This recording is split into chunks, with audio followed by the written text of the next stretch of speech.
Now, before it's too late. I already hear night prayer approaching.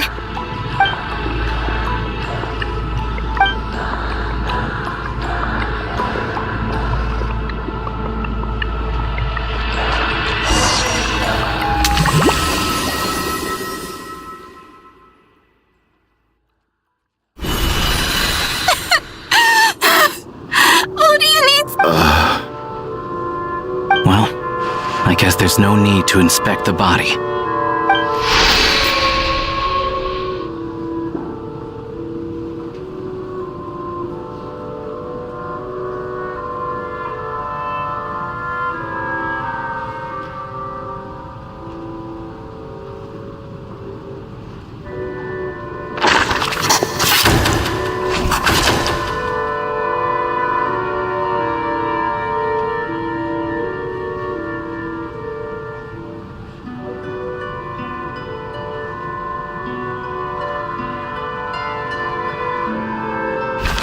Wasn't supposed to happen.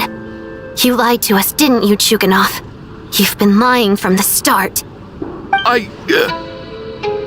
Take a long, hard look at yourself before you go around accusing other people. I suspected you on day one, Lelik, and now look where we are. By some strange coincidence, you've never been targeted. You just happen to have survived this long? No, you should be the prime suspect. And you, little hunter, ever so content with staying on the sidelines. Yet you were the one who stopped us from leaving from the start! Why are you trying to keep us here? Now you're just lashing out indiscriminately. That's either a sign of anxiety or a guilty conscience. Where was all this passion and bravado before? Decided to fight until the bitter end. Is that it? Is that a threat? Fine, bring it on! You think I'm afraid to die after all this? You want to kill me? Go ahead. I'd like to see you try. After all the trauma of the past few days, everyone's been pushed to the breaking point. Valeria and Mitya aren't here anymore. Someone else needs to step up and take charge. But first, I need to think this through. Considering everyone left, who's the most likely candidate for the deceased?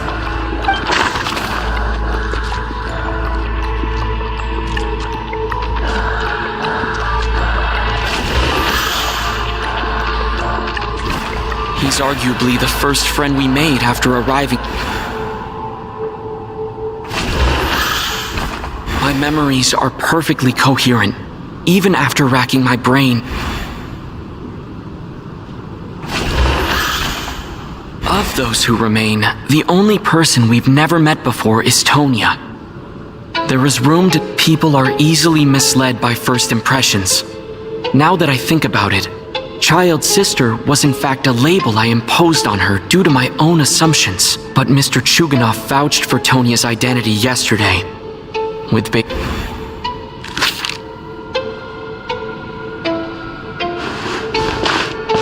Tonya, how's Tusser been lately? Tusser?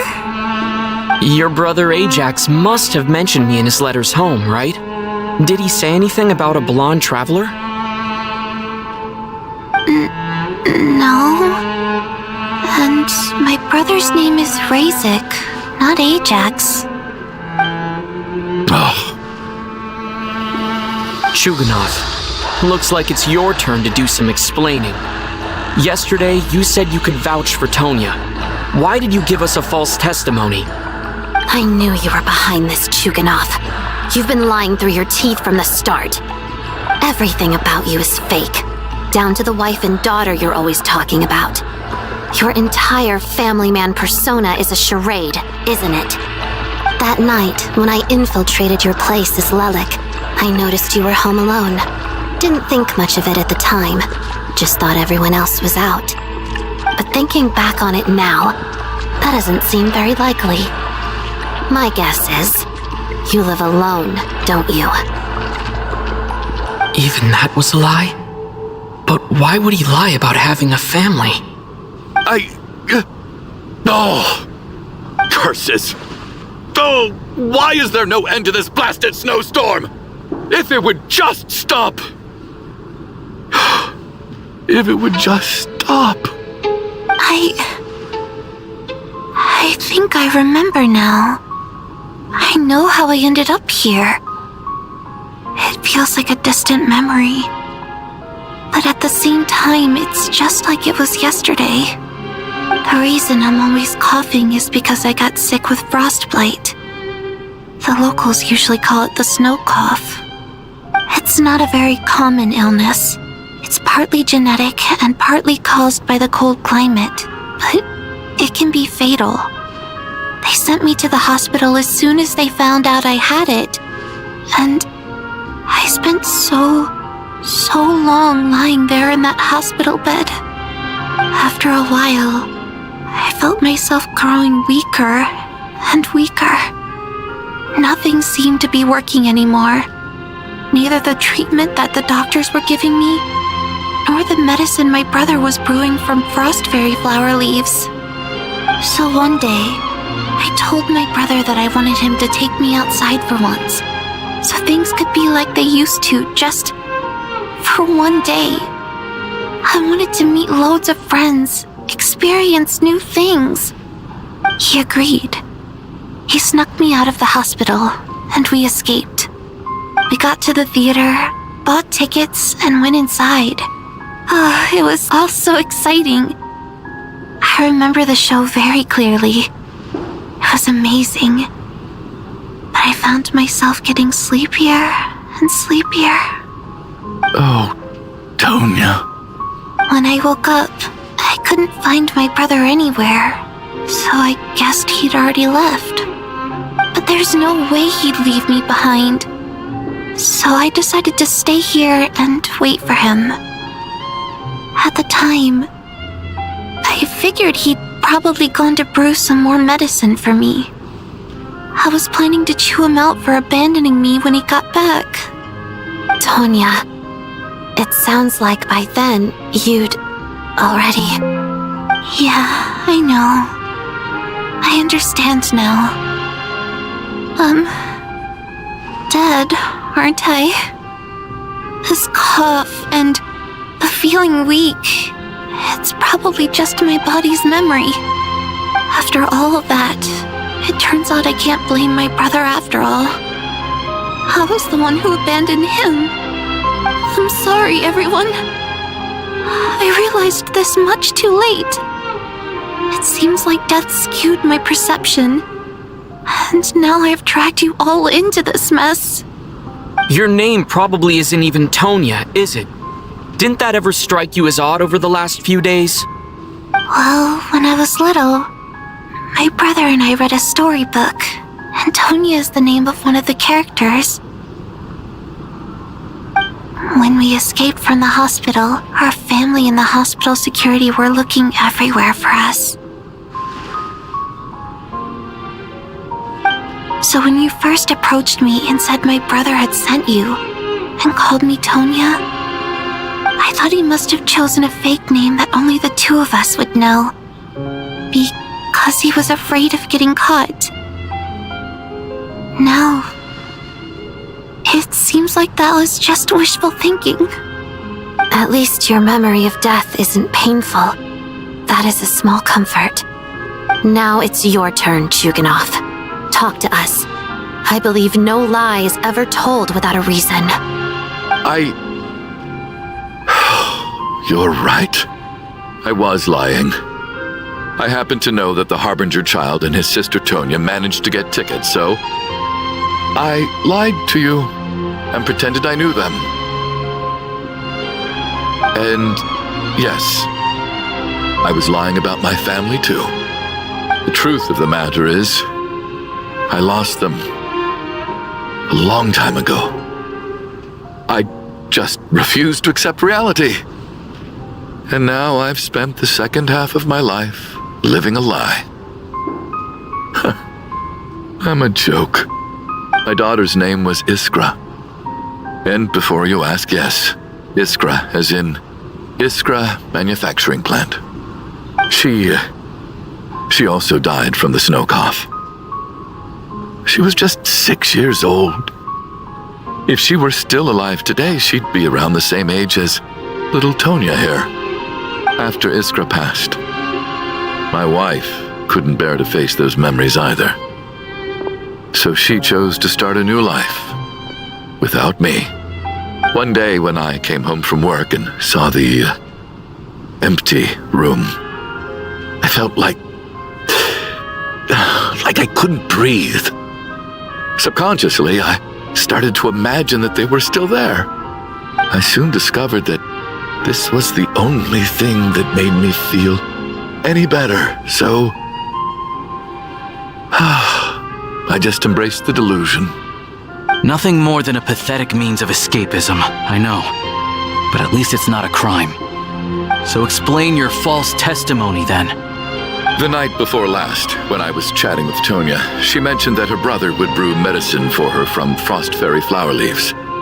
Combined with her various symptoms, I suddenly understood everything, including the fact that she was deceased. The snow cough used to be an incurable illness. I would pick frost fairy flower leaves to brew medicine for Iskra too. It took hours and hours on the stove. But the year after my daughter passed away, the jester of the Fatui announced that a cure for frost blight, also known as the snow cough, had finally been developed. It turned out that all previous treatments were completely ineffective. No better than random concoctions. That was the final straw for me. I just couldn't take it anymore. Just one more year. One more year, and everything would have been okay. So, more than anyone, I know full well that in this day and age, no one in their right mind would still be using frost flower leaves to brew medicine for the snow cough. Poor Miss Tonya, therefore, had to have been from an era when snow cough was still a terminal illness. So, you projected your daughter onto her? Even though you knew she was one of the dead?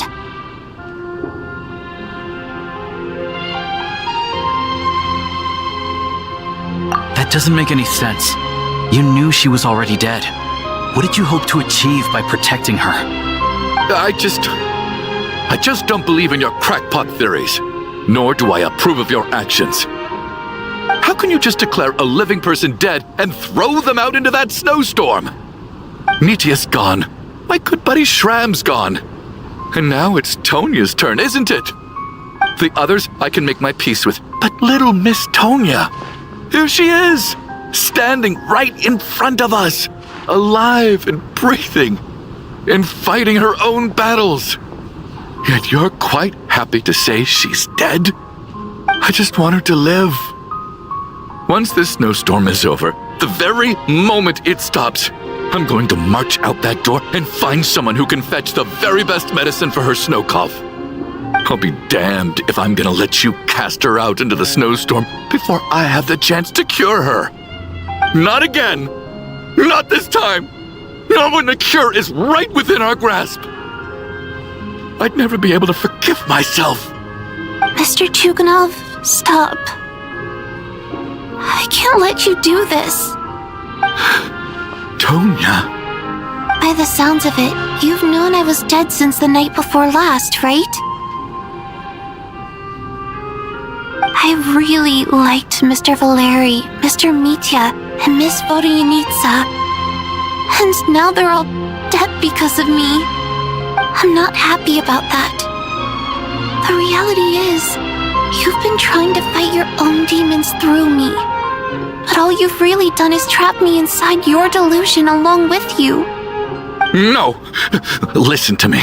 I want to save you. I do.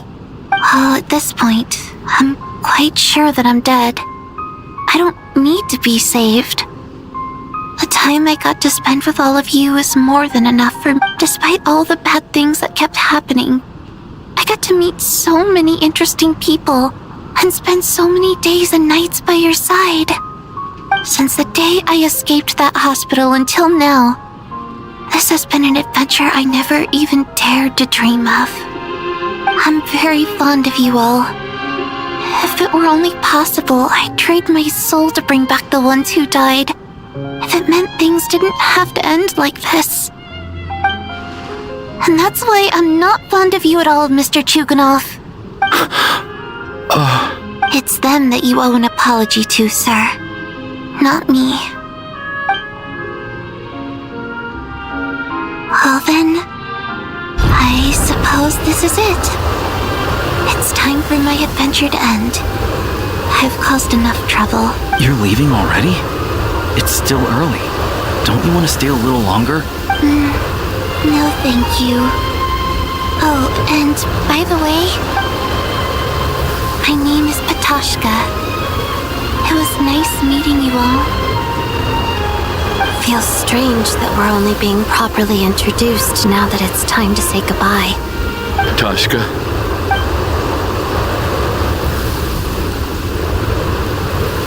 What are you doing, Chuganov? Are you crazy? Let me leave. I can't keep lying to myself anymore. In your dreams. Don't think you're getting off that easy when you had a hand in the deaths of so many people. The Fatui have honed quite an array of enhanced interrogation techniques since they were founded. Once we're out of here, Lelik will personally give you a taste of every last one.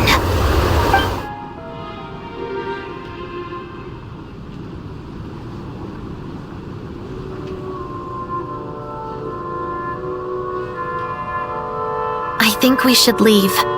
I doubt this snowstorm is ever going to stop. For all we know, this storm might have destroyed all of Snezhnaya by now. Maybe even the whole world. Wait, we finally solved the mystery of the haunted theater today. Maybe let's at least try to enjoy tonight? Fair enough. I don't particularly feel like dying in Chuganov's company anyway. And yet you won't let me die first. Hey, Chuganov, on a serious note, if we do make it out of here, you should close down that factory of yours. A lot of people are freezing thanks to you. Is this really the time to be discussing my factory? All right, fine. I'll shut it down. Doesn't matter to me anymore. Am I hearing things? Or was... There it is again. But I don't understand. Should we open the door? Is this it? Is this nightmare finally over? If the last few days are anything to go by, I probably shouldn't be getting my hopes up. Whatever lies beyond that door at this moment. It could be something...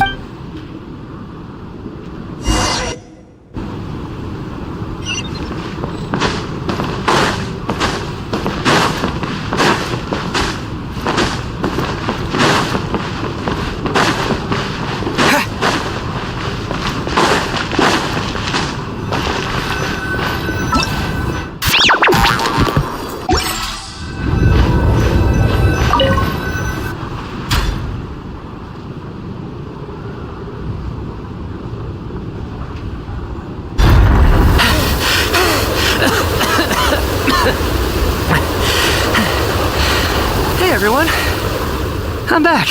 How are you doing? Feeling any better? Much better, thanks. Whew, it is so good to have you guys here. I was a little worried that the theater would be empty by the time I got back. Let me see. Tonya and Vodyanitsa are missing, which means Vodyanitsa died last night. And then you discovered that Tonya was the other dead person. Am I right? Not Tonya. Patoshka. First, tell us how you made it back here. Given the conditions outside, no one should be able to return alive.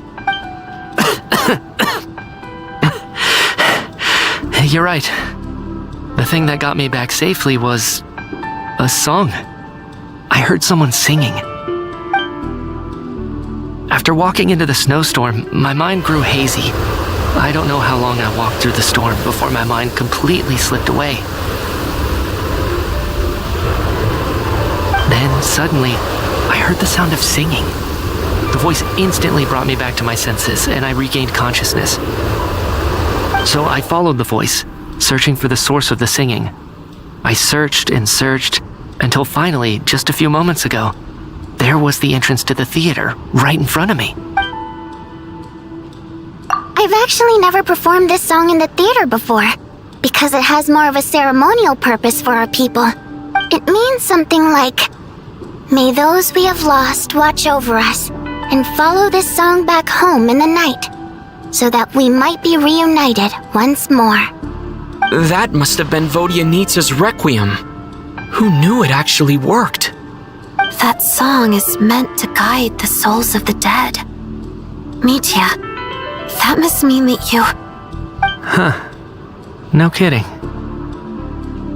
Seemed like I guessed right then. This is what I've been so desperate to tell you about. When I first stepped out of the theater, I was still quite lucid. My memory of it is still pretty intact. I remember the outside world being completely different than what I'd expected. It was like this was a world where only the snowstorm existed. There wasn't a trace of any humans or buildings ever having been there. I don't know how else to describe it, except to say that it just didn't seem like the real world. And as for the Requiem, if I was guided here by Vodyanitsa's song, it can only mean that I must already be dead. And this is my soul, not my body. But I didn't experience a clear moment of death while I was out there. Nor do I feel any different now than before I walked into the snowstorm. You don't seem any different to me either. In fact, this is something I've been wondering about for a while now. If souls aren't physical, shouldn't they lack tangible form? Both Shram and Patoshka were clearly deceased, and yet their souls didn't look or feel like ghosts at all. They were visible, tangible, no different than you or me. This raises a truly terrible thought. Is that really what Mitya is suggesting?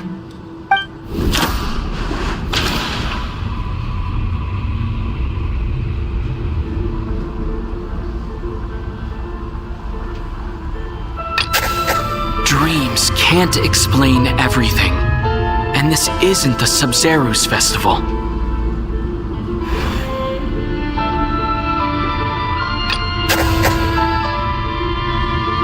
The Requiem calls to the souls of the dead. This is proof that Mitya said the outside is... Mitya's soul was summoned back by the Requiem, confirming that he is indeed already dead.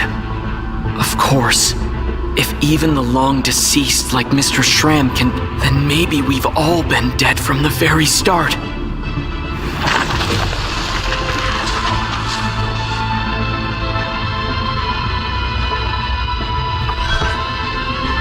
Yes. I think that... What did you say? You heard me. We died in the theater. All of us did. But due to an obstruction in the theater's ley lines, our souls are trapped here. While it's ironic, really. All that time, we were working so hard to... Do you remember that note, "Death is near"?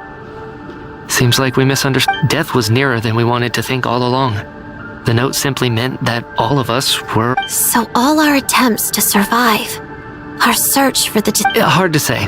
At the very least, we helped two lost souls find clarity and go to where they belong. The presence of those two is probably what caused our souls to be drawn in by the ley lines. In which case, the deaths we've awoken to over the past few days... If what you're saying is true, doesn't that... no wonder. This afternoon, when I was moving Vodyanitsa's body, I noticed that the other bodies in the room hadn't decayed one bit after all these days. That's further proof that those aren't physical bodies at all, but merely our shells here in the afterlife. Am I really dead? This doesn't feel real to me at all. No, that's impossible. I still find it hard to believe that all of us are dead. Not even knowing how we... Exactly. It's hard to rest in peace when you don't even know how you died. It gave me lots to think. I racked my brains trying to remember the cause of my death. Wait. Hold on. Right before I lost consciousness, I think I saw... I can't remember. Mitya, your hand. Is that blood on your fingers?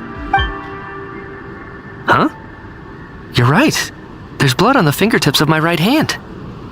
Looks like it's already dried. When did that happen? What the... I guess this was what I saw. I must have desperately drawn it in my own blood right before losing consciousness. What's wrong? Do you recognize the symbol? It's Renova, the ruler of death. Alosha, do you still remember that Snezhnayan folktale you told me about? It was about the Grim Reaper. When someone's about to die, he appears as an incarnation of someone familiar to guide their soul into the afterlife. And as soon as you recognize his face, your life is over. I heard a similar tale when I was little. You think the Grim Reaper in this story refers to the... That's right. In which case, death is near could also mean that the Grim Reaper is here disguised in a familiar form. Death, the deceased, and the Grim Reaper? So it's a triple. When I first saw this note, I thought it contradicted the investigation report. But now it seems like that was the whole intention. So the Grim Reaper deliberately misled us. Then, we started suspecting each other and searched for the deceased while they hid in plain sight. By that logic, the one person most likely to be the Grim Reaper incarnate is...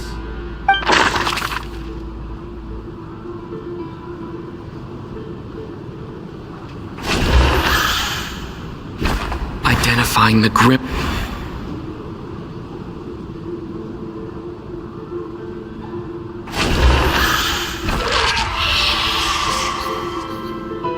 No doubt about it. Looking back at how everyone is at...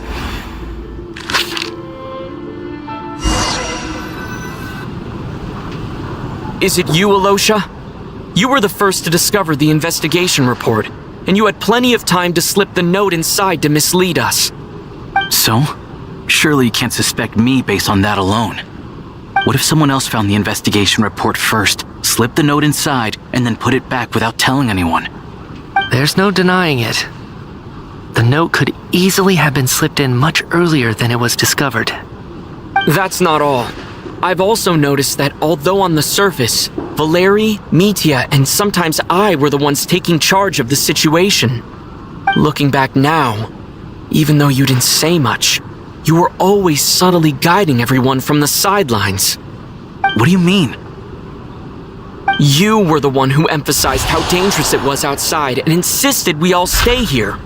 It was also you who suggested that we all sleep in the same place. And earlier today, you tried to convince Patashka to stay. I don't understand why, but it was out of character. So, you didn't understand my intentions, and now you're assuming the worst. Seems pretty unreasonable if you ask me. He still won't admit it. Fine. Let's see how he responds to the most damning evidence of all. The biggest question I have right now is, if the Grim Reaper is impersonating Alosha, then where's the real Alosha? When did they switch?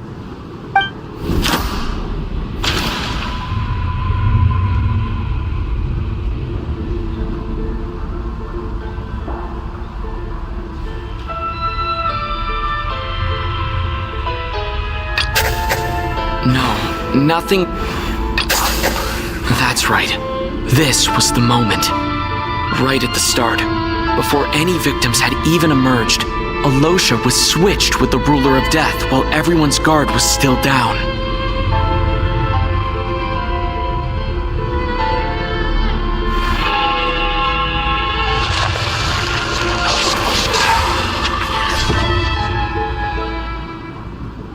When all this began, right after the performance ended and the snowstorm began to pick up, no one suspected anything unusual. We just assumed we were snowed in. It wasn't until we discovered the bodies the morning after that we realized something out of the ordinary was going on. But it's clear now that the oddities actually started earlier than that, when Dimov walked into the snowstorm and never came back. Right. So Mr. Dimov was the first victim, not Sobolova and Torgov.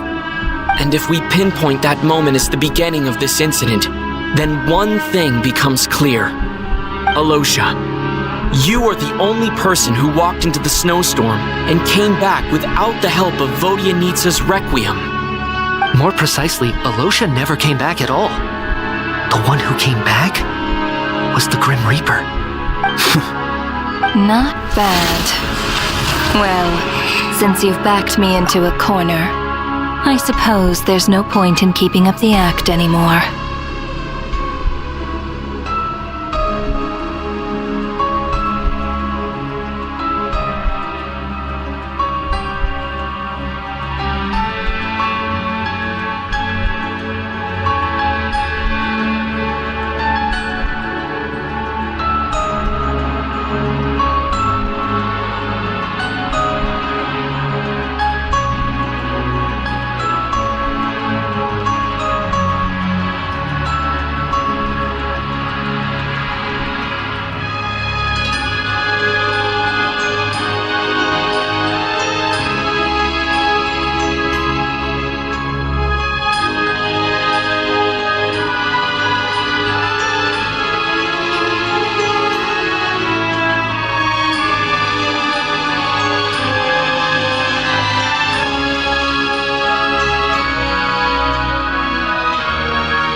Alosha?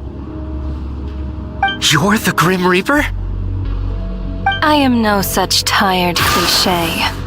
Mortals should address me as the ruler of death.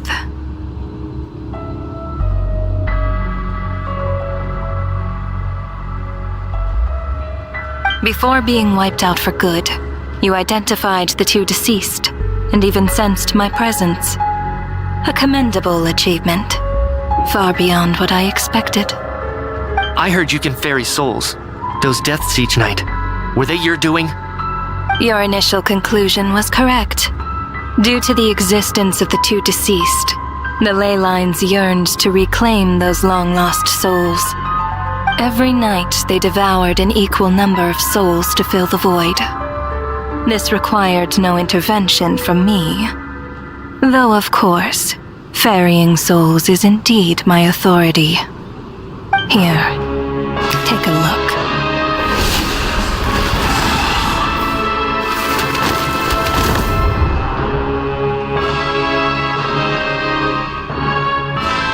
What are you doing? That takes care of today's too. Don't get so worked up. You are already dead, and your souls must return to the ley lines. I know we're already dead. You murdered us, didn't you? Murdered? No. Murder is when mortals usurp my authority. Death is my jurisdiction. If I require someone to die, I need not resort to such laborious methods as murder. You simply met the criteria to trigger my curse of death. I know about the curse of immortality. So there's another death-related curse too? You cursed us? When? And why would you do such a thing?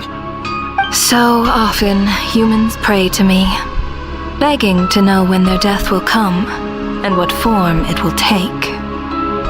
But few people ask why. If you must have an answer, know that death comes simply because one's time has come. So you're not gonna tell us the truth? Hold your tongue. By all rights, you shouldn't even be allowed to speak with me. Those angels from the past are to blame for the reckless renovation of the ley lines here. It's made my work on this occasion infuriatingly complicated. Work? So trapping us here, making us watch our friends die, that's just another day at work for you? You clearly have a lot of questions. Fine. As a reward for your remarkable accomplishments over the past few days, I shall answer a few of your inquiries, provided they aren't too unreasonable. After the physical body dies, the soul must return to the ley lines for that person's death to be considered complete. My work encompasses the entire process of death, including, naturally, the guiding of souls into the ley lines, with which you are now so familiar. You must also be rather familiar with Natlan's Night Kingdom, I presume? It was I who supported the creation of the Night Kingdom. It provided a convenient means of guiding the souls of Natlan. Here, too, the ley lines connected to the theater underwent some modifications. The angels hoped to make them capable of accommodating the souls of some special creations. But this actually hindered their ability to accept ordinary souls to some degree. This effect manifested itself after you died from the curse in the theater, leaving you stranded in the afterlife, unable to achieve a complete death. But if souls who die from the curse of death fail to return to the ley lines within a short window of time, they will miss their chance for good. Then, they will remain forever suspended between life and death, no longer subject to the authorities of either. So if you don't resolve this matter soon, and see all our souls return to the ley lines before long, we'll escape your control. Mitya is sharp.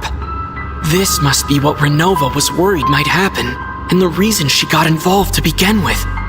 But if you have the authority to guide souls, why didn't you just show yourself and get it over with? Why hide among us in the form of Alosha? You seek to understand the mind of a god? Very well. I'll tell you. This is a theater, and I decided I wanted to watch a show about death. That's why I encouraged you to take the events to the stage.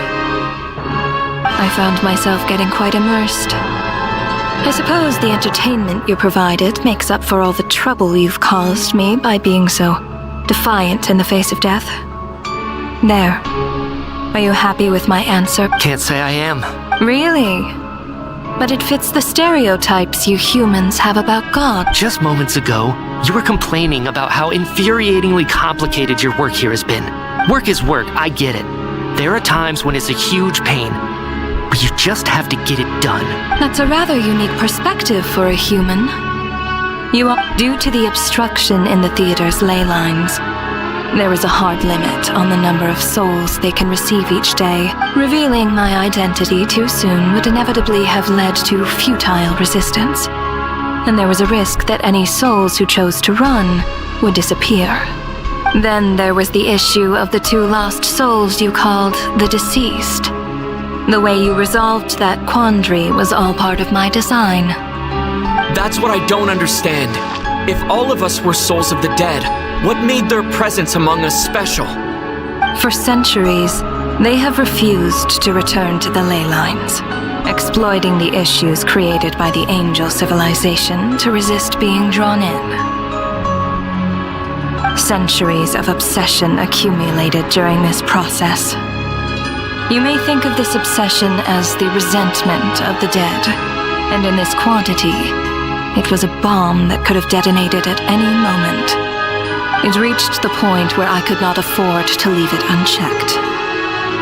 But the only way to fix it was to help them acknowledge their own deaths, make peace with their regrets, and willingly walk into the snowstorm. Only then, with my guidance, could they finally return to the ley lines. Otherwise, you would not like to know what the consequences would have been. I vaguely remember seeing Patashka, but in the most terrifying form. Was that in a dream? Is that what would have become of her if she hadn't returned to the ley lines? I see your dreams brought you many revelations. So you see, death in fact grants wisdom to mortals. Souls connect to all things in the world and see the chain of cause and effect between them. It's nothing unusual. Anyway, giving psychological counseling to lost souls is not my strong suit. That is more of an angel's role.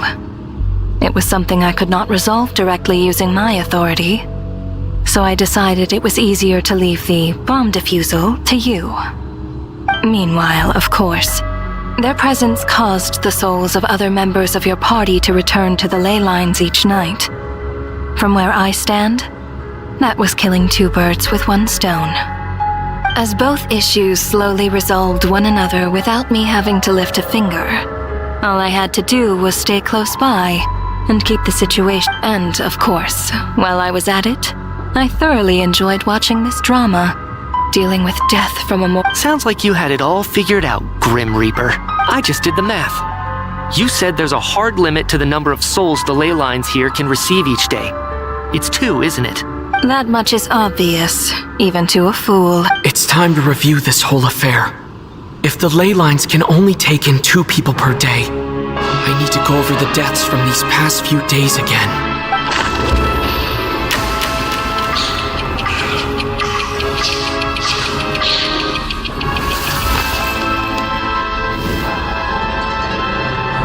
Looking back now, none of us had the faintest idea at the time.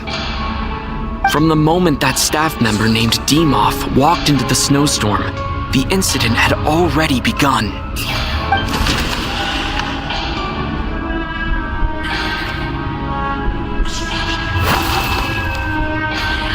No.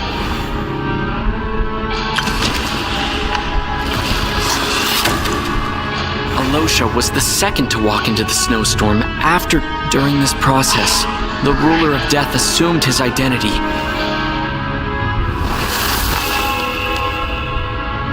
During our first night in the theater, everyone was caught up in the novelty of it all. No one could have expected there would be victims the very next morning. Despite all the confusion, and with the help of hindsight, we finally began to realize that something was amiss with the snowstorm.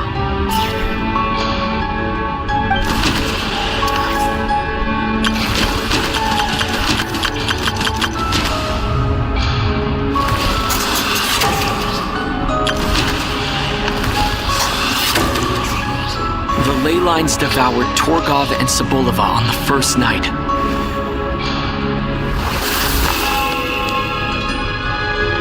Odette and I spoke a lot that night. 3 people were on watch, but in the morning, we discovered that someone had fallen victim all the same.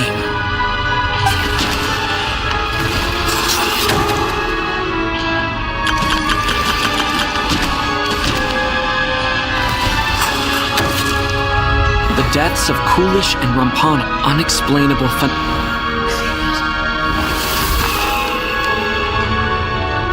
Later, we discovered that there seemed to be an extra person among us, and subsequently discovered the existence of the deceased.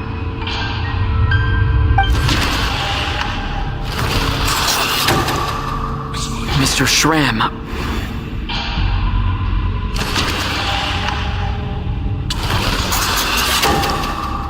We thought it was all over, but Mr. Valeri's death was a rude awakening for everyone. A lot happened today. Mr. Valeri's death led...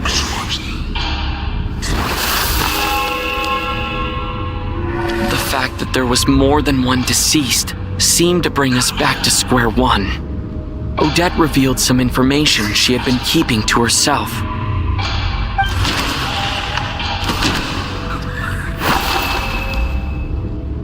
Although Mitya did indeed walk into the snowstorm that day, he returned from the ley lines with the void in the ley line.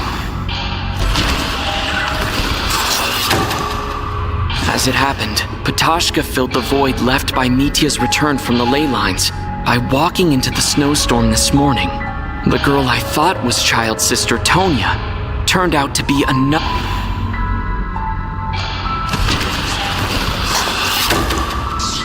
Vodianitsa was swapped, come to think of it, and Renova. Looking back, I suppose that was an early slip.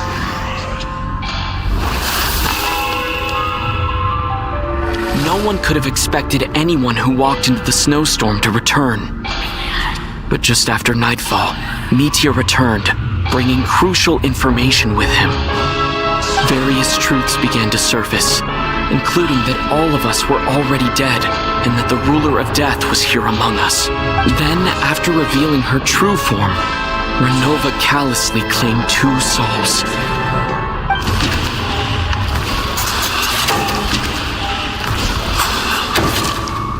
In fact, everyone was already dead by the time we took the Now, only me to...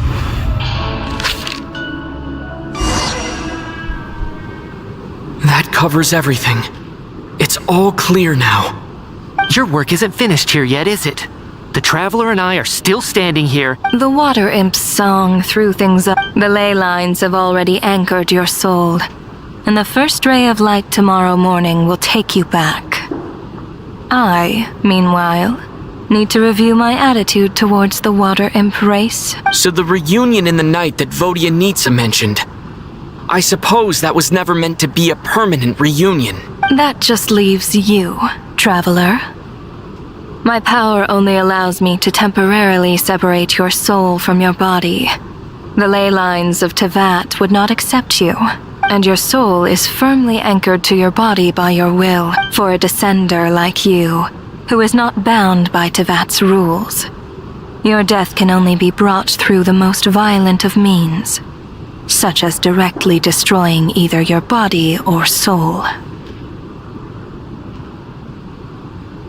I have no interest in involving myself with Descenders, for now. Although, this may change if Asmodee remains missing, or you insist on interfering with our affairs. One last question then. All our struggles and sacrifice... Death abides no reason. Besides, what you call sacrifice is merely a concept created by humanity. To me, it is nothing more than a self-indulgent charade in the face of death. Mere mortals fantasizing that their actions could reclaim something from my grasp. A truly laughable idea.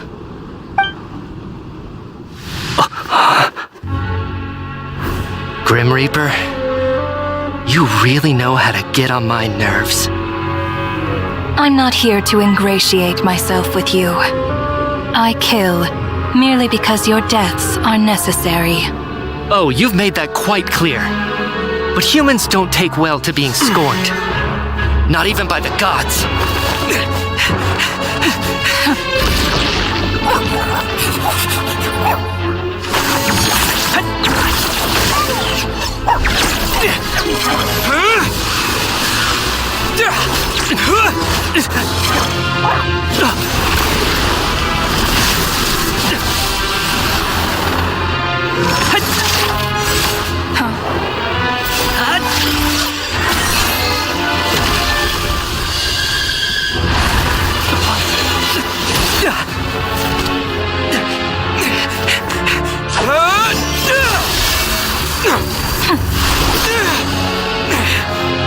This is futile. You must know that you are powerless against me in my own domain. I suggest that you save your strength. For what? Maybe we can't change it. But if nothing else, we can at least teach you to have some respect for the dead. Audacious.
How are you holding up, Odette?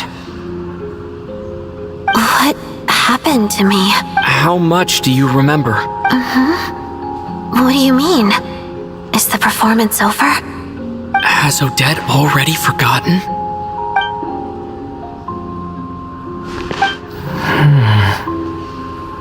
Mitya? Oh, I'm sorry. Don't you remember anything?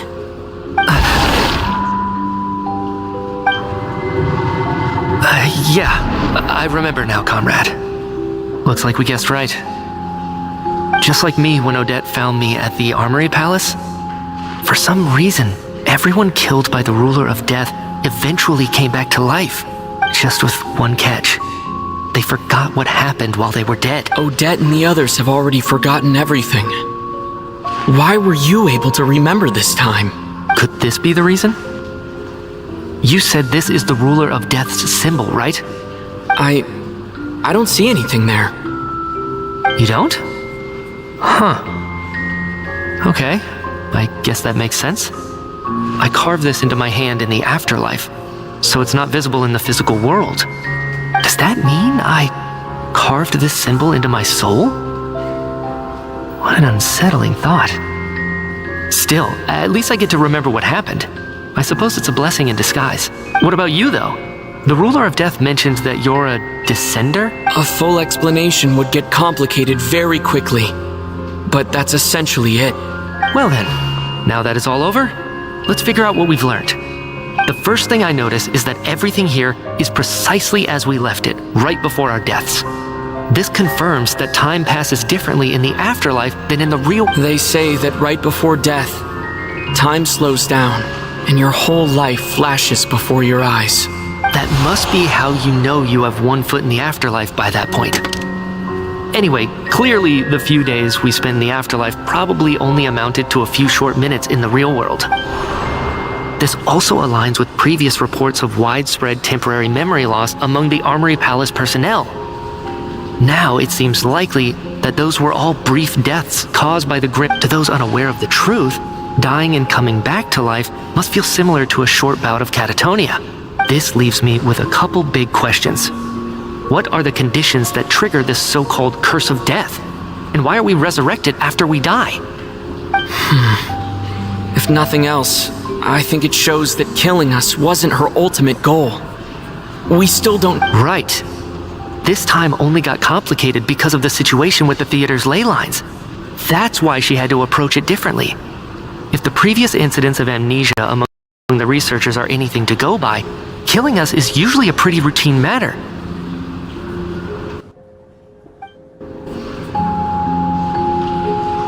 Come to think of it, wasn't I about to note something down before I died? I can't remember what it was, but I think... sorry, Traveler. I'll catch up with you again later. Sir, if I may, no one of your description has ever shown up in my investigations into Mr. Mitya's friend. Yet, you two seem very familiar with each other. And, by the way, have we ever crossed paths? Forgive the presumptuousness, but I feel... I can explain everything. Could you help me gather everyone in the theater in one place?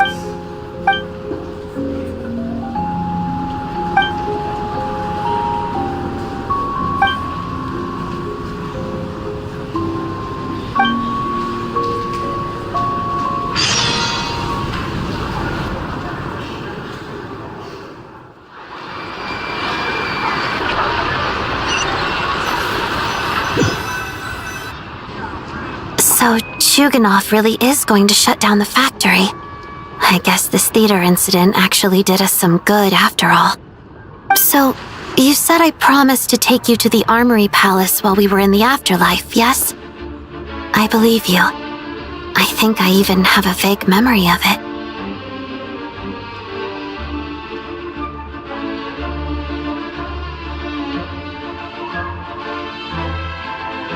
Agreed. Let's check in on her first. The whole reason for our trip to the Armory Palace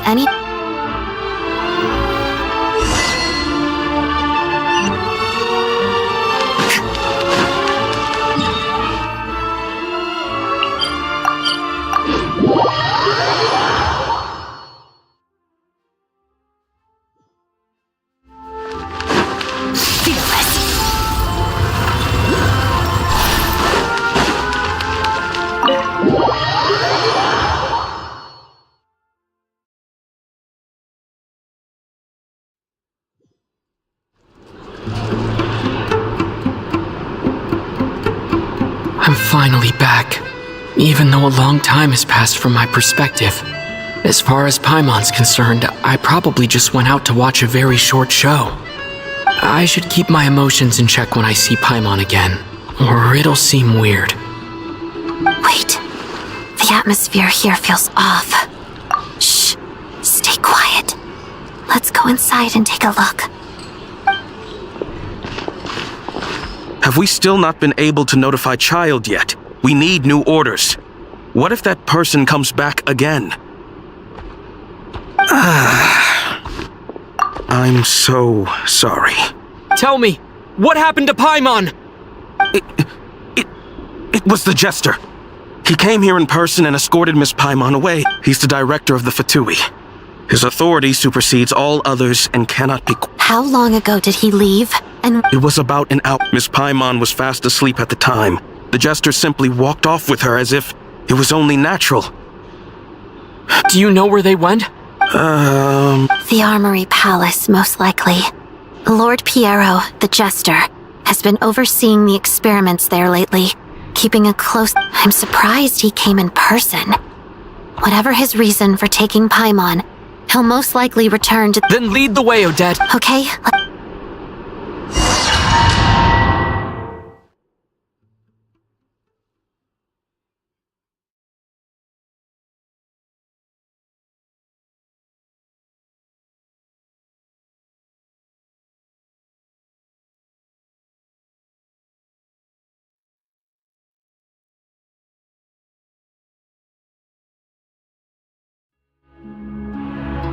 It's just up ahead. Quick, let's get inside. No, I'll go alone. You know I'm planning to force my way in. You're with the Fatui, so you should stay outside. I was hardly planning on taking you through the official channels anyway. I'm here to force my way in. I may be a Fatus, but I'm also... Paimon's safety is paramount right now. With me around, you'll have an... If you say... Let's go. There's no...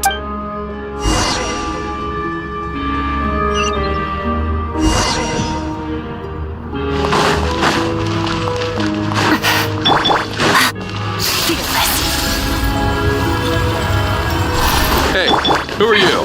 This part of the Armory Palace is under restricted access. What do you think you're doing? No questions, please. We're short on time.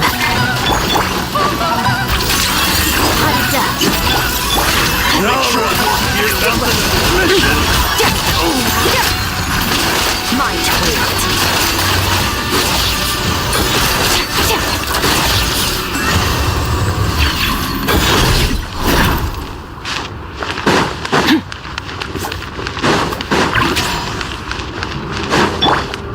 How brilliant!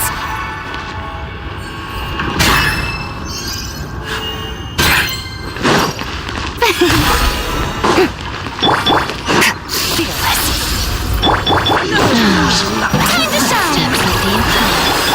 Pinnacle of excellence! Out to the breeze! Show no fear! You two! Time to end them! Get to work! Witness the snow swan's grace. Let's begin.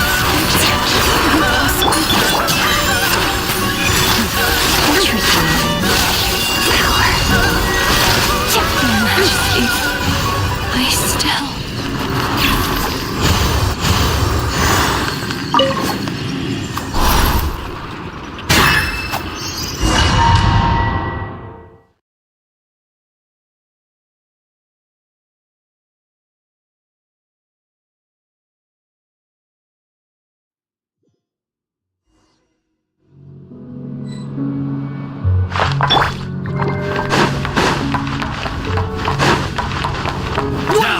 Do you have a pass? Where are you coming from? So, you're intruders, huh? Don't blame me for it happening then! Papa, get him! Together. Hot it down.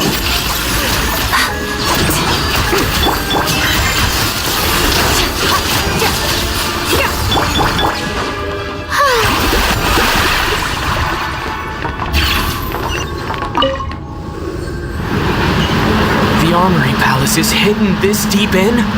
This place is much bigger than I imagined. They're conducting top-secret research after all.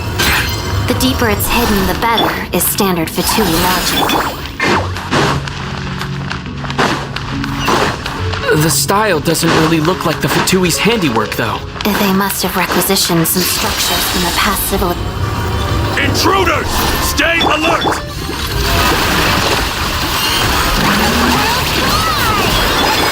Goose on the loose! Back to it. Up to the freezer! Show no mercy! Suffer the wrath of Eastleigh!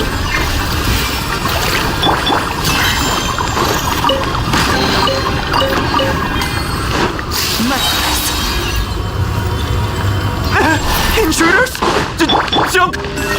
Just what are you guys trying to do here? Your warriors, your skull! Boosh! A burst of flavor! Wow, the snowflakes!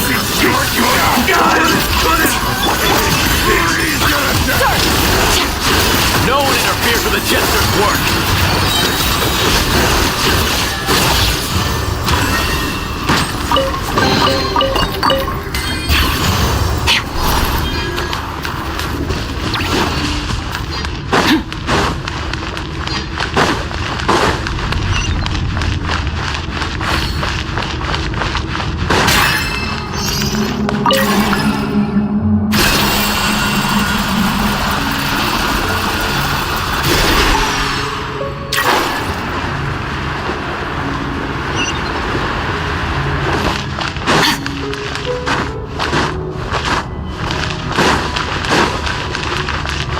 Looks like no one's guarding this place.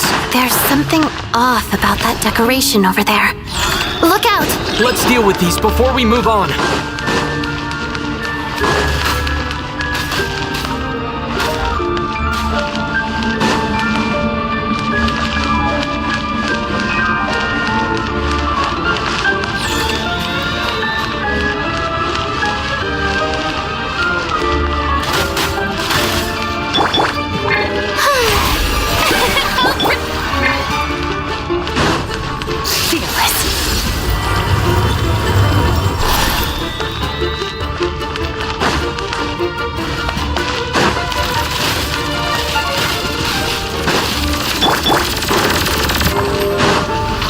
To the freezer!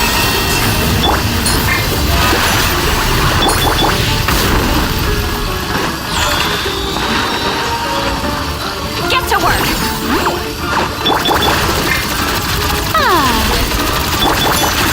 Adaptive frosting! Let's begin.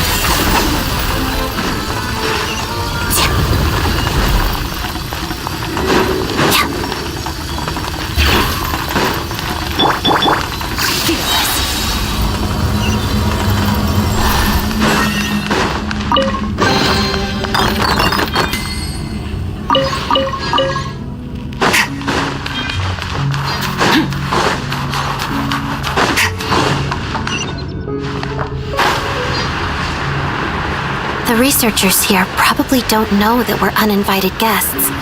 Let's try not to hurt them. What's the big star from the theater doing here? That's Miss Odette. She's a member of the Fatui, don't...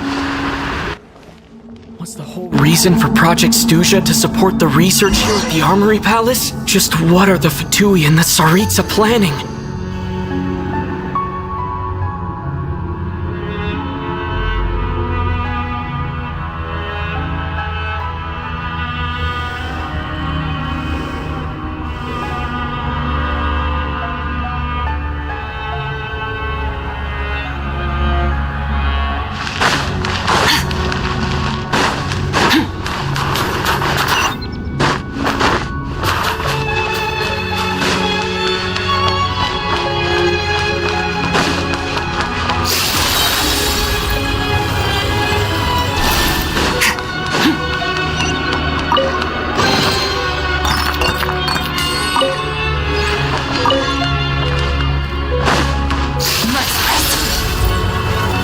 Whoa! Who are you? Never seen you around here before. Looks like there's no way through here. Maybe using the power of this prism could help?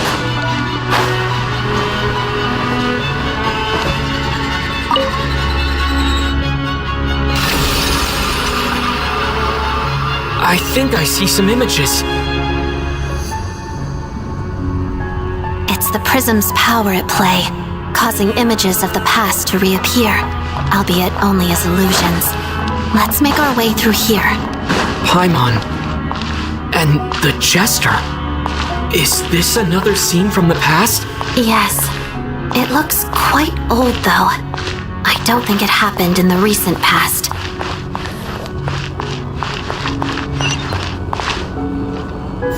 What's going on here? What happened? The source seems to be the Armory Palace. They must have started some large-scale experiment. Wait, what if this has something to do with Paimon? We need to hurry!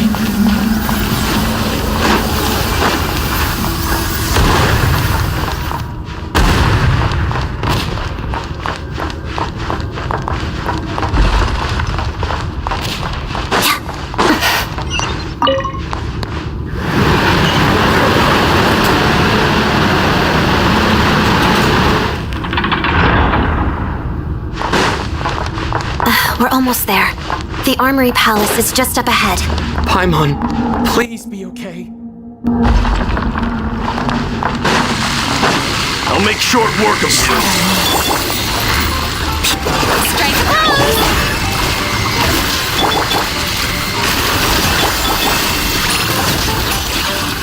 Mission.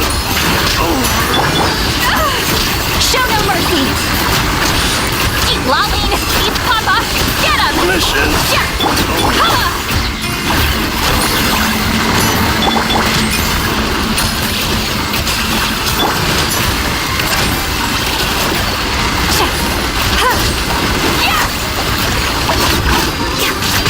Witness the snow swan's grace. Let's begin. Now, gotta stand up.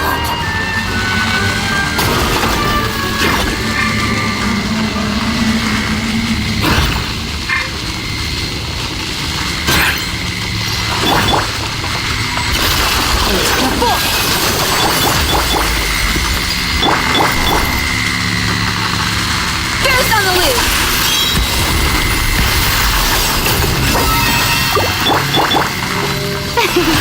The show begins!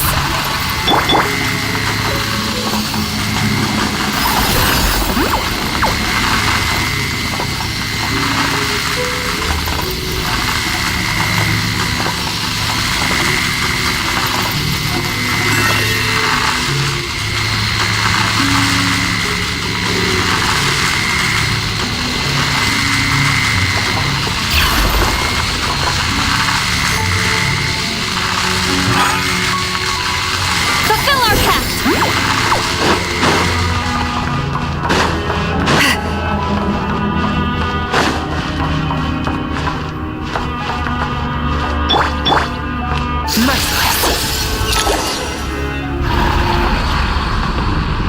What's going on? Wait, I remember this feeling. It's the curse of death. No, not now! Why is the curse of death striking Odette?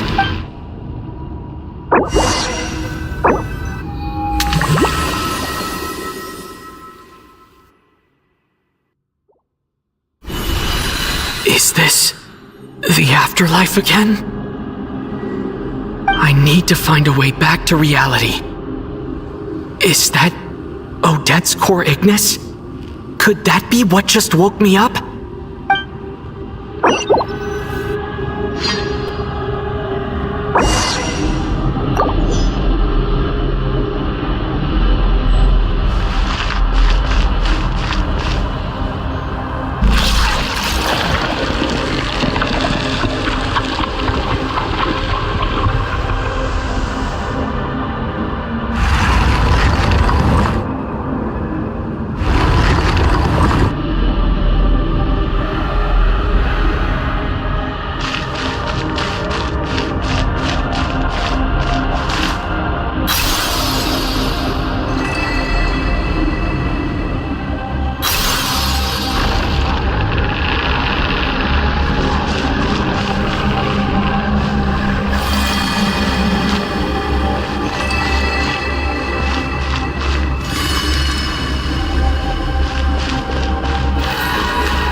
Odette? Odette! No signs of life. But past experience says that she should be resurrected before too long. Right? Did Odette intentionally use her core Ignis to guide my soul? I feel like something similar happened in a dream I had before. Thank you, Odette.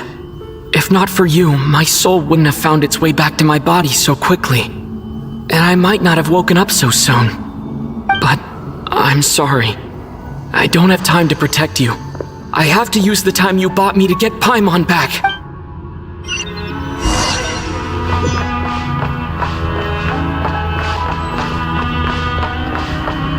Sure enough, everyone here has been affected by the curse of death. Paimon! Paimon! No, wait. Paimon probably didn't escape Renova's curse either. She won't be able to respond to me right now. I'll have to find her myself.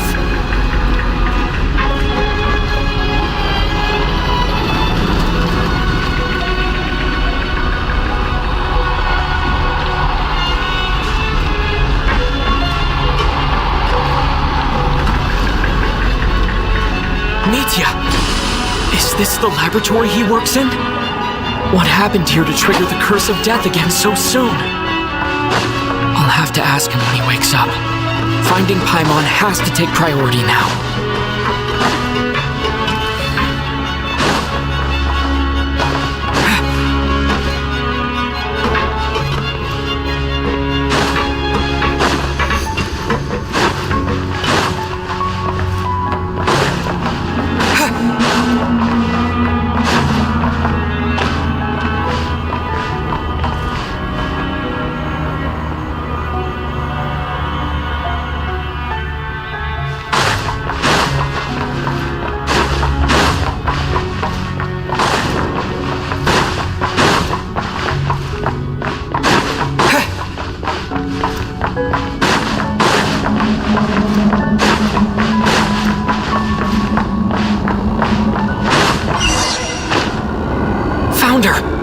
Paimon really is here!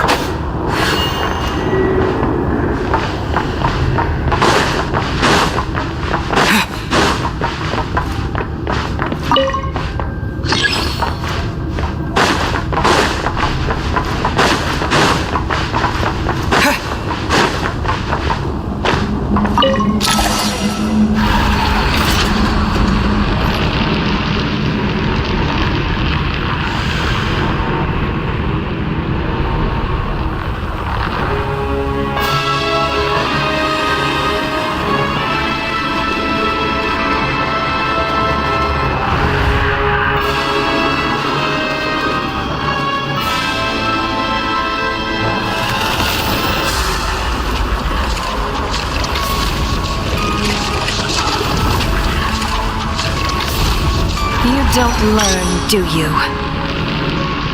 You've already been involved in one mass death, and now you show up at the scene of another. This might have passed for a coincidence the first time, but a second time? Am I to assume you are intentionally interfering in Snezhnaya's affairs? Judging by your expression, it seems that you understand little of what is going on here. In that case, a word to the wise. Do not interfere in Snezhnaya's affairs. A civilization that fails to learn its lesson constantly depletes its own worth. It will one day lose any reason for its existence, and as a descender, you are perfectly suited to be the lifeline to which a dying civilization might desperately cling. Consider your position carefully. No advice needed. I'll make my own judgments. Suit yourself. When the day of reckoning arrives, not even a descender can hope to escape unscathed. The time for resurrection fast approaches. The mortals here are not yet worthy to behold my form.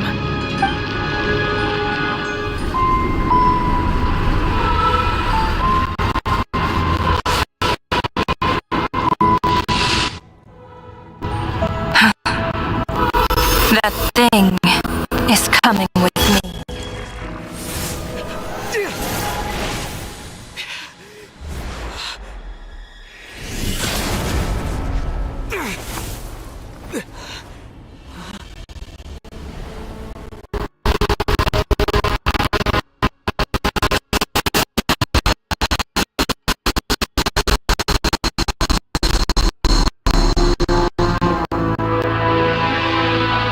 You awoke sooner than I thought. The curse of immortality is stubborn, unable to enter the ley lines, yet not content to remain a spirit. Ruler of death.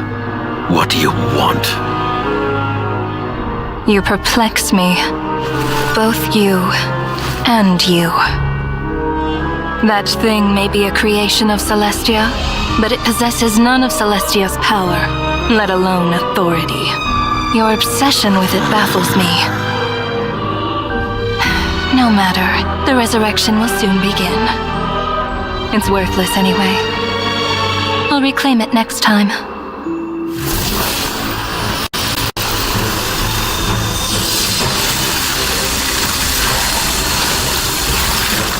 Hey, who says there'll be a next time?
I missed you, Paimon. What are you talking about?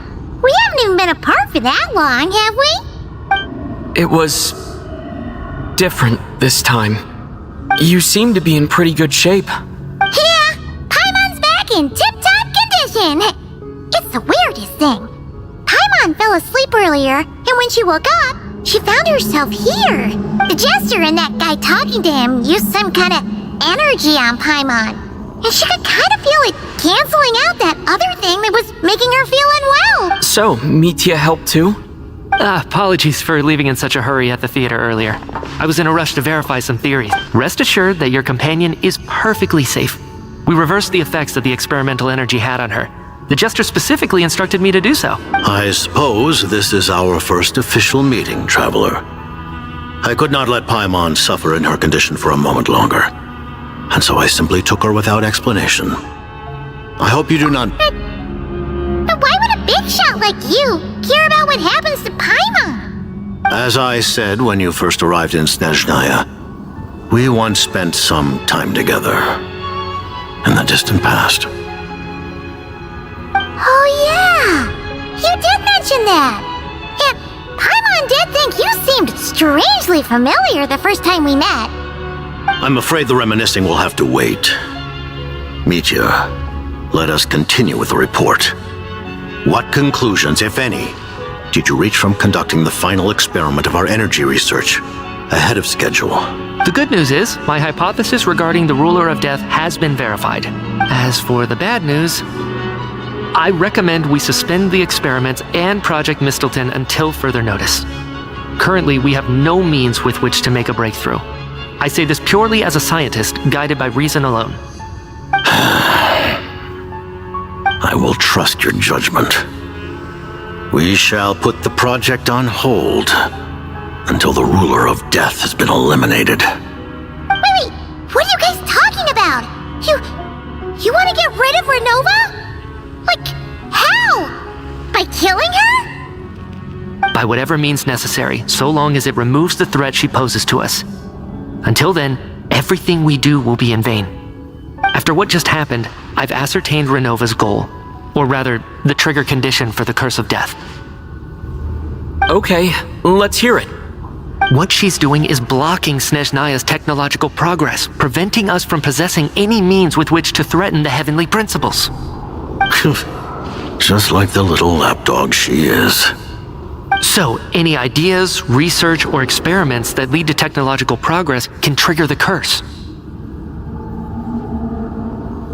Just now, for instance, I was set to launch a final phase energy experiment ahead of schedule. If the experiment was successful, we could have achieved a crucial breakthrough. As expected, though, the moment the experiment began, all the researchers, technicians, and witnesses died from the curse. All that effort, not to mention the energy and materials we relied on Project Stuja to gather for us, went to waste. In the end, nothing was gained. Does that mean something similar happened when we were at the theater? That's right. During the performance, I thought of an important breakthrough regarding the experiment, and wound up dragging everyone into this. So the nature of the curse seems to be something like, when moments of technological progress occur, all life in the vicinity is taken away. What a violent method! Of course, that meant the curse was normally limited to the Armory Palace. Since outsiders are forbidden from entering, this mass death phenomenon went unnoticed. Until Odette came along. I believe she was the first witness. The Curse of Death was triggered just before she infiltrated the Armory Palace that day.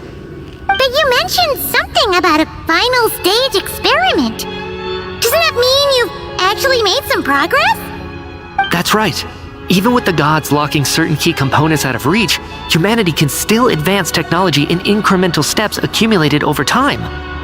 But, as I'm sure Renova anticipated, even incremental progress has its limits, a point where the truth you're seeking must be put to the test in an experiment.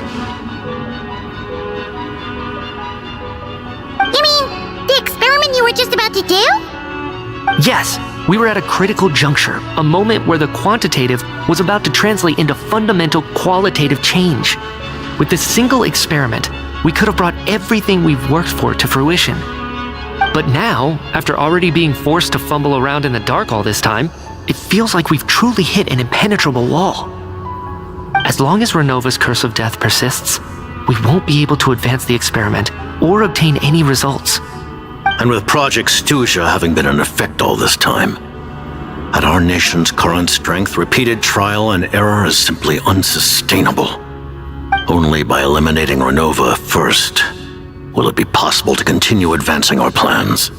But she's the ruler of death! She can just kill whoever she wants, right? That's gotta be the scariest power ever! Is it even possible to beat her? We'll see. But one thing's for sure. She definitely can't just do whatever she wants. The best proof of that is me, standing here, very much alive. You're saying... Wouldn't it be easier to just kill all of us researchers for good? Why resurrect us over and over again?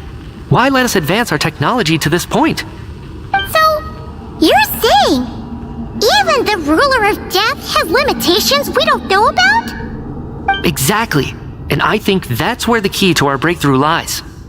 Regardless, the ruler of death has always been an obstacle we must overcome. Indeed, we must face life, death, time, and space. After all, our goal is the heavenly principles. The Fatui want to challenge the heavenly principles? For a long time, I've had a vague suspicion the Fatui and the Tsaritsa were targeting the heavenly principles. But hearing the Jester admit it is still a shock. No wonder the Tsaritsa's goal has always been kept a secret from the people. What kind of road will that lead Snezhnaya down? In that case... Lord Jester, I would like to request some leave. I'd like some time to organize my thoughts and go over the data. Granted. Get some rest, put the experiment out of your mind, and take care that the curse of death doesn't affect any civilians.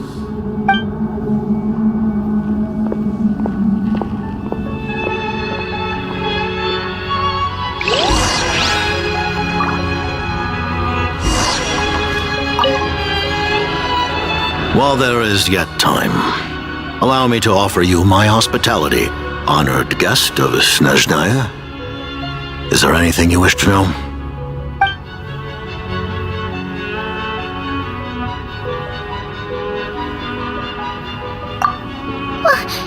Paimon really doesn't remember! He's basically a stranger! You've gotta believe Paimon! Allow me to explain. The reason Paimon reacted to the anti-Celestia energy developed by the Armory Palace is because she comes from Celestia herself. More specifically, she is one of its creations. Paimon? A creation of Celestia? Oh, right. I was blinded by anger earlier, but thinking back on it, Renova also said that Paimon is a creation of Celestia. But she lacks Celestia's power or authority. As you know, the lunar fragments in Nodcry were pulled down from the sky using Fatui technology. But the first application of this technology was in Conria over 500 years ago. I used this technology upon the heavens, and the response I received was none other than Paimon descending from Celestia. I presented her to the Vinster King, but he took no interest in this gift, nor did it satisfy him. Paimon then took up temporary residence in my palace until, of course, the arrival of the Cataclysm. Wait, Paimon's a little confused. You're talking about things that happened in Conria 500 years ago. You're saying Paimon was there for that? But Paimon doesn't remember any of that. Falling from the sky? Being given away as a gift? None of it. Having lived through the Cataclysm, perhaps you too were burdened with some manner of curse. Although, losing your memories would indeed be the smallest price I've ever seen paid. But that's not just her memories from Conria. Paimon doesn't even know how she spent the last 500 years. She only has memories from the past few years. No matter how hard she tries to remember. What was Paimon like back in Conria? Did she know a whole lot because she came from Celestia? Was she super smart? Unfortunately, when you arrived in Conria, your consciousness was like that of a newborn infant. None could say what kind of being you once were in Celestia. During the time you lived in Conria, your personality was no different from how it is now.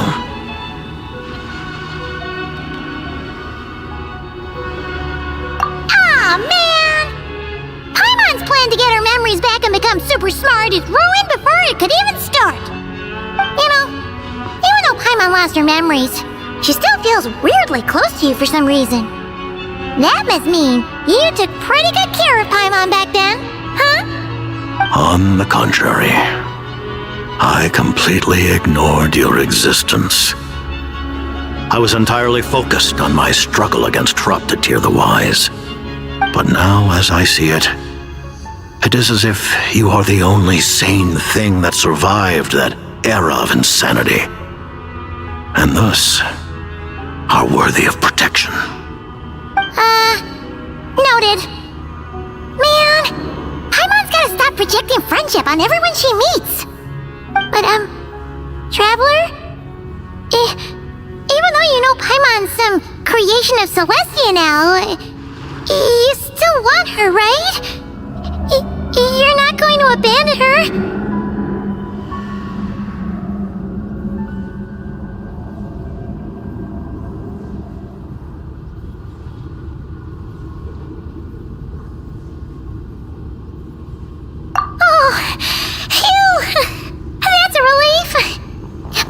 just learning about this too.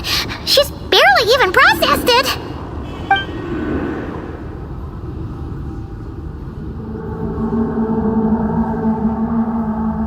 I remember hearing the term Mistleton from Columbina. Yeah! Paimon wanted to ask about that when the name came up just now. What is it? Paimon's heard of Project Stuja, but not this one. As you know, Project Stuja is a series of measures enacted to consolidate our nation's resources, the greater purpose of which is to serve Project Mistleton. Many of the things you have encountered thus far are essentially for the advancement of that project. This includes the Kuvaki Experimental Design Bureau in Part-3. Researching Kuvaki was merely a facade. Its core objective was to use local resources and research findings to build Mistleton itself. And that's a weapon built for the final battle against the Heavenly Principles, isn't it? Huh? How did you know that? I was given some intel, and I made some deductions. Wait! You must mean that thing over there! Oh, Paimon's gotta take a closer look at this thing. Especially after you guys sent so many people to Nagrai to work on it. Kuvaki alone will not break through Celestia's defenses, let alone challenge the Heavenly Principles. The Heavenly Principles are no doubt accustomed to combating the power of the Light Realm, and elemental energy is simply the power of the human realm, converted to that form by the Heavenly Principles themselves. Any attempt to use this power against its creator would be a futile endeavor. For now, therefore, we have set our sights on the form of energy associated with the Third Descender and the Stellar Linchpins. This may hold the potential to allow Mistleton to contend with the Heavenly Principles. You could say that by reverse engineering the Stellar Linchpins to extract the energy within, we have obtained a source of anti-Celestia energy. The Kuvaki Experimental Design Bureau, Project Stuja, and the new energy experiments. Huh. So, Project Mistleton is what ties it all together. And it looks like your plan is almost complete. No wonder the Ruler of Death came after you! Her Majesty the Tsaritsa has embarked upon an expedition to vanquish a monster. Were it not for this, I imagine she would have been delighted to grant you an audience. Seems like the powers that be in Snezhnaya don't intend to hold my past conflicts with the Fatui against me. The Harbingers have been granted significant autonomy in retrieving the Gnosis. But by the same token, they do not completely represent Snezhnaya's official stance. You read my mind. Speaking of the Gnosis, Paimon's been dying to ask this question since forever. Why exactly does the Tsaritsa want to collect them? Is it something to do with the fight against the Heavenly Principles? The Gnosis will undoubtedly serve as a key bargaining chip when she confronts the Heavenly Principles. Beyond that, you had best ask the Tsaritsa herself. I am not sure if this information is mine to disclose. What do you mean, not sure? Don't you make the rules? You're the highest-ranking Harbinger! Ugh, never mind. Taking on the Heavenly Principles is something most people wouldn't even entertain in their wildest fantasies. Why is the Tsaritsa so fixated on this? Intervat today. Civilization is nothing but an illusion. Something whose very existence can be negated at any moment. Our civilization may very well be destroyed in the struggle, but as things stand, the Heavenly Principles could choose to negate our existence on a passing whim. And we must not sit back and accept that fate. Only by changing the state of affairs, only by overthrowing the Heavenly Principles, can our civilization truly be said to have taken root. Otherwise, the fate of the people of Conria and Hyperborea is a cycle doomed to repeat itself. Accepting potential destruction? In return for getting to control your own fate. Furthermore, perhaps this is still somewhat difficult for you to understand. Are you aware that all the rules of this world are made up of curses? Huh? All of them? Paimon knows about the curse of death you mentioned, and the curse of immortality that you and Dainsleif have. Then the birth of the Hilly Churls, the rules of Natlan's Ode of Resurrection, those are curses too? Farina's long life seems to stem from a curse placed on her by Focalor as well. Yes. Even a god's love for humanity is a curse the heavenly principles inflicted upon the gods. What? The Tsaritsa has always had ample reason to hate the heavenly principles. If she can seize their authority, she will reconstruct the entire world, and when that time comes, humanity will be completely liberated from curses and lies. Look forward to it. It will be a world beyond your imagination.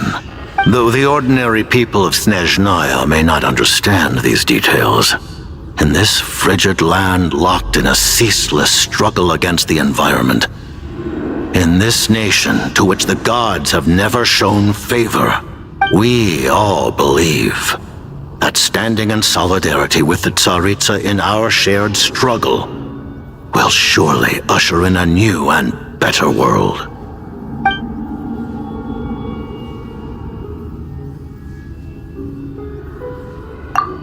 Thank you for telling me so much. I'm a bit surprised, honestly. I didn't expect you to be quite so transparent with me. Given the circumstances, the Fatui need not hide anything from our allies. Allies? To advance Project Mistleton, we must first resolve our issue with the ruler of death.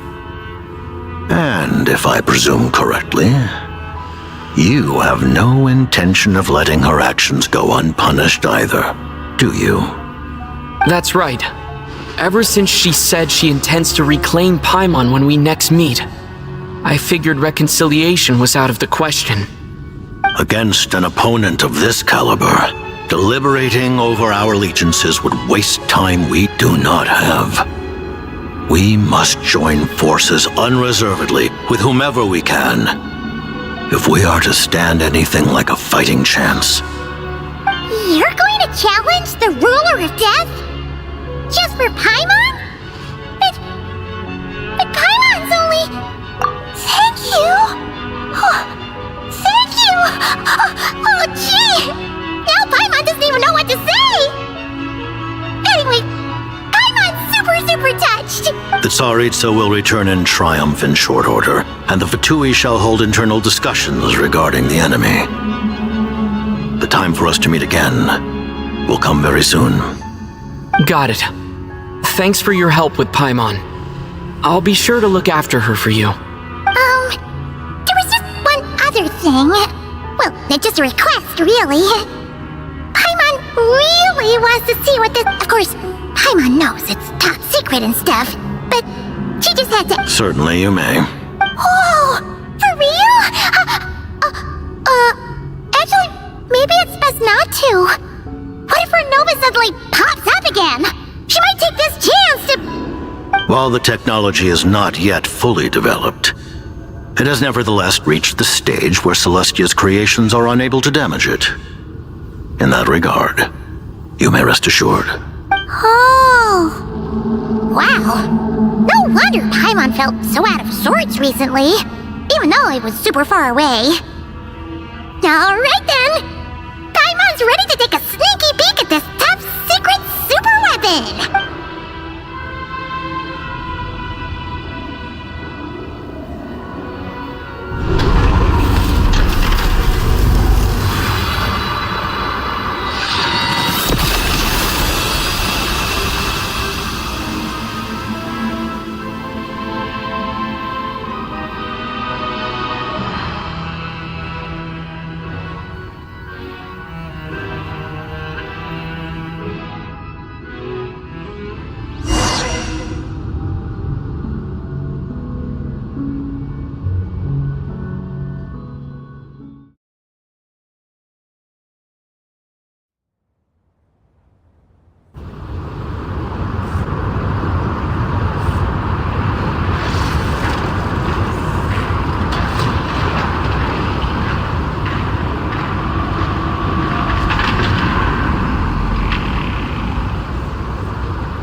Paimon? You're okay. Thank goodness. You look well. Have you recovered? Long story short, yep, Paimon's all better. What are you doing here? Were you waiting for us? That's right. When I woke up, I wanted to go in after you, but the guards had woken up as well. It would have been tough to take them on alone, and there was no easy way to sneak past them. So I returned the way I came and waited for you here. It was thanks to you that my soul found its way back to my body so quickly. Huh. That actually worked? Nice. I just figured I'd try my luck when that ominous feeling struck me. Really, you should be thanking this thing instead. Anyway, and now that things here are all taken care of, I have other things I should get back to.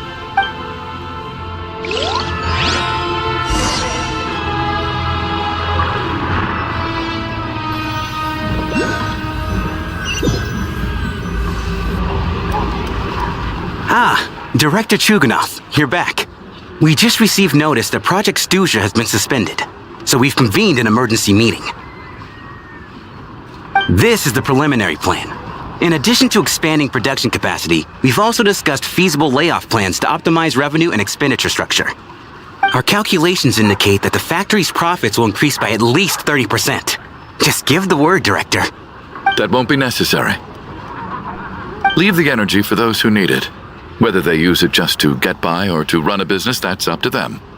Start preparing to halt production and lay off the staff. Make sure the workers are able to land on their feet and that they are duly compensated. Thank you all for your hard work during this time.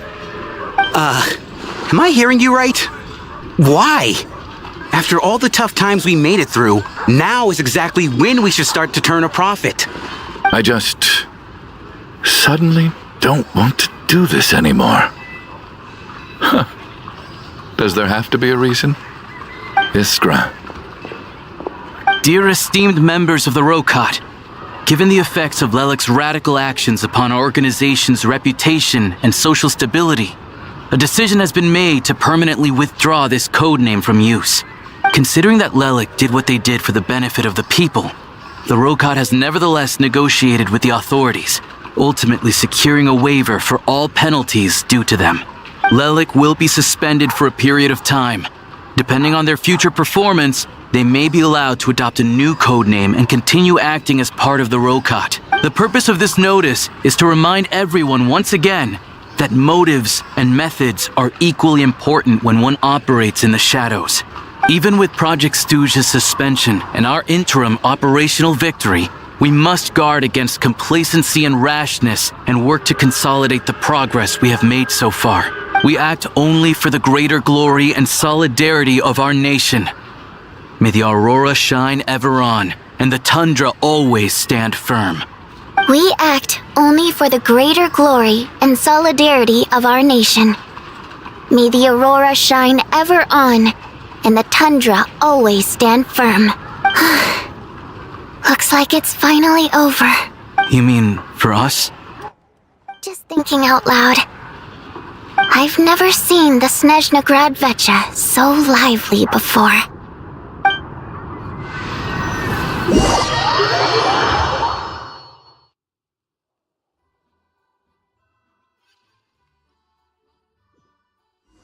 They say that it absolutely... I never once thought I'd come here.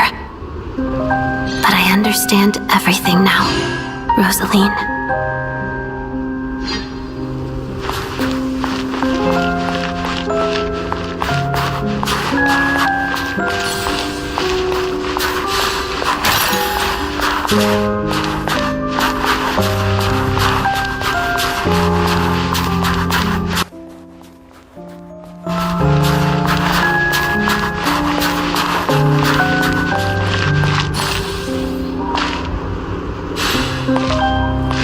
I've seen Spirit Seeker performed many times, including by your mother. Why do you bring that up all of a sudden? Even though the choreography is always identical, every dancer...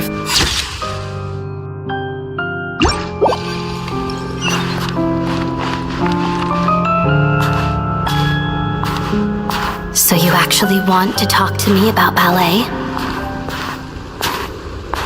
I just think it would be a pity if the dance was lost to history. She didn't teach it to you, did she? That was an unusually subtle taunt for you.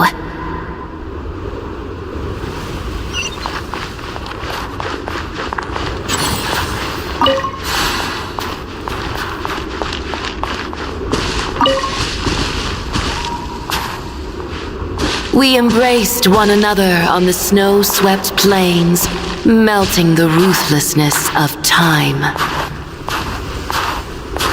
But when our bodies, in pieces, are cast to the winds, what of our love will remain behind?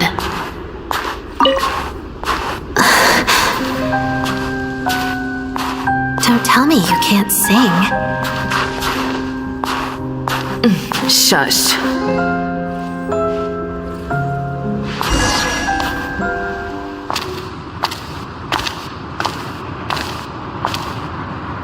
I understand her hatred. The Fatui robbed her of the life she should have had. I never opposed her dancing. Yet still I became an enemy of her ballet. I'll just keep my distance. Many despise me. I'm used to it. You're certainly not one to shy away from confrontation. But children, they need a different approach. I'm hardly the most maternal figure. Yet she is a child. In my experience, while a father commands authority, he must still yield to love. You should tell her what you think about her dancing.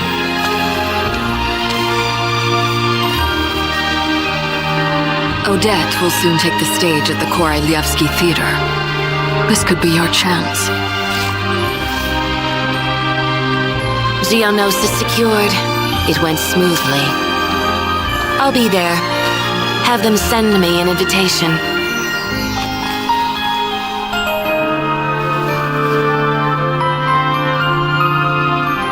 Sadly, things didn't work out.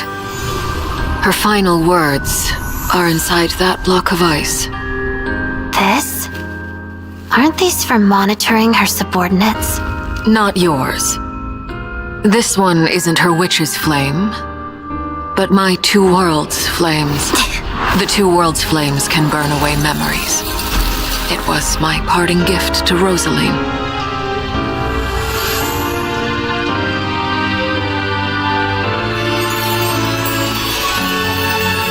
If all goes to plan, she and I will both live to see that Tsaritsa succeed. I believe she'll find peace. But if anything happens to me, she needn't follow in my footsteps. The cryo-energy will fade away in time. Then the two worlds' flames will burn away all memories of the Fatui. She'll be free to dance. She deserves this. I will handle the aftermath. The choice is yours, child.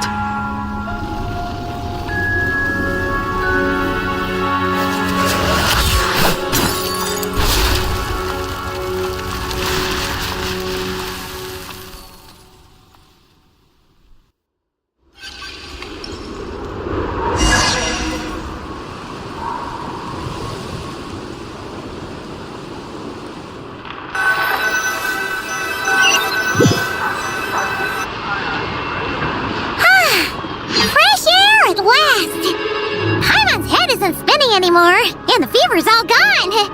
Paimon's finally free to fly again. Oh, it's nice to finally know where Paimon came from, too. It did make Paimon a little nervous at first, but it's such a relief now. Like, who cares if Paimon's a creation of Celestia? She's probably not anyone that important. Probably just the fairy of food and fun or something. And like you said, this doesn't have to change anything between us. You're not gonna just... Hey! Hurry up! Why are you walking so slowly? You've spent the last few days lying in bed and stuffing your face. I didn't think you'd be able to fly this fast. Says who? Paimon's as agile as ever. They don't call her White Floaty for nothing. Paimon originally wanted to check out the bookstores in Snezhnograd, but she's more in the mood for flying around right now, so let's save that for later. Wait! They've got light novels from Yai Publishing House here, too! Huh? And this is Paimon's favorite mystery story from Fontaine! Wow! It got a sequel! The local Snezhnaya books look pretty interesting, too, but also kinda heavy. Not the easiest things to look around. I thought you were in the mood for flying around. Paimon can read while she flies. Hey! Look at these 2 dolls! Which do you like better?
Alright!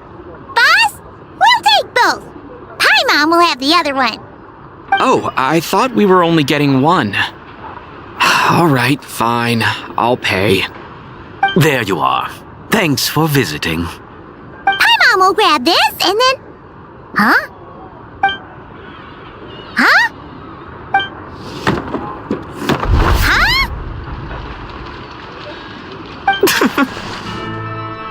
How many layers does this thing have? And what are you laughing at? Huh. You knew all along, didn't you? A whole bunch of people are gathered over by the plaza. Hey, look! That looks like Tartaglia! Hey, Tartaglia! I know that voice. Of course. If it isn't Paimon and my old comrade. You're looking well, Paimon. All better? Yeah! The jester knew I was wrong and fixed Paimon right up! Thanks for sending someone to keep Paimon safe, too. Oh, yeah, about that. That was kind of embarrassing. Who could have known that our director would go looking for you in person? So sorry for the misunderstanding. Oh, right. Let me introduce you. This is my little sister, Tonya. Hello, Tonya! Hello. Firstly, I'm really sorry about my brother. Sounds like he's caused you no end of trouble. Hey now, why'd you have to start with that? Not that it isn't true, of course. So she's the real Tonya. She said you two didn't manage to meet up at the theater. She waited ages for me, and when I didn't show, she got a little worried and went outside. I know, right? He didn't bother to say a word to me. I searched up and down the city for him, and he only told me about it when I finally caught him at the gates of Glupov. I've been rushed off my feet lately, so I didn't get the chance to go home. I just figured the Traveler would fill you in when he got there. Well, the snow was bad, and you're never late. So I was really worried about you. How was I supposed to know that you'd stood me up? I'm sorry, Tonya. I really am. I'll make it up to you somehow. Just... please don't tell Mom and Dad. Although the mix-up led to a series of misunderstandings, it's probably for the best that the real Tonya didn't get caught up in that mess. Besides, it's obvious that Tartaglia isn't usually one to break a promise.